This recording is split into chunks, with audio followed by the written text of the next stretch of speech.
शेतकरी कर्जमाफी, कृषी मालाला योग्य हमीभाव, अतिवृष्टीने नुकसानग्रस्त शेतकऱ्यांना तात्काळ मदत अशा विविध मागण्यांसाठी यवतमाळ शहर काँग्रेस कमिटी, तालुका काँग्रेस कमिटी, राजमुद्रा प्रतिष्ठान आणि शेतकरी चळवळीतील कार्यकर्त्यांच्या वतीने आज 22 ऑगस्ट रोजी पोळ्याच्या दिवशी शहरातील प्रसिद्ध पोळा यात्रेत भव्य निदर्शने करण्यात आली।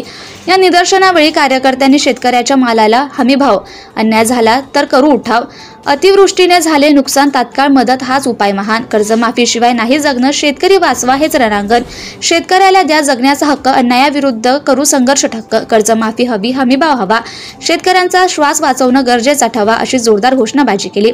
तसेच शेतकऱ्यांचा न्याय हा आमचा श्वास, कर्जमाफी नसेल तर विकास नसेल, शेतकऱ्याशिवाय अन्न नाही, अन्नाशिवाय जीवन नाही अशा प्रभावी टॅगलाईनच्या माध्यमातून काँग्रेसने सरकारविरोधात तीव्र नाराजी व्यक्त केली।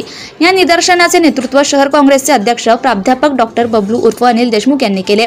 दरम्यान यवतमाळ विधानसभा मतदारसंघाचे आमदार बाळासाहेब मांगोळकर, कृषी उत्पन्न बाजार समितीचे सभापती रवी ठोक, तालुका काँग्रेस अध्यक्ष रमेश भिसनकर, माजी आरोग्य सभापती नंदू कुडमेथे, कोषाध्यक्ष ओम तिवारी, विशाल पावडे, अल्पसंख्याक विभागाचे शहर काँग्रेसचे अध्यक्ष Jafar Khan, social media Congress committee Yavatmal जिल्हा अध्यक्ष कृष्ण पुसनाके, स्नेहल रेचे, ॲडव्होकेट सीमा तेलंगे, कॉम्रेड सचिन मनवर, छोटू सवाई, जुबेर सय्यद, शेतकरी आंदोलक प्राध्यापक पंढरी पाटे, जाफर खान, किशोर बडे, शेतकरी नेते अशोक भुतडा, गंगाधर राऊत, किशोर गजभिये, मुकुंद ठाकरे, ऋषभ गुल्हाने, जावेद अख्तर, जरार खान, दत्ता हाडके, गजानन नवदुर्गे, नईम पैलवान, अस्मत खान इत्यादी काँग्रेसचे पदाधिकारी, कार्यकर्ते आणि शेतकरी चळवळीतील कार्यकर्त्यांची मोठ्या संख्येने उपस्थिती होती।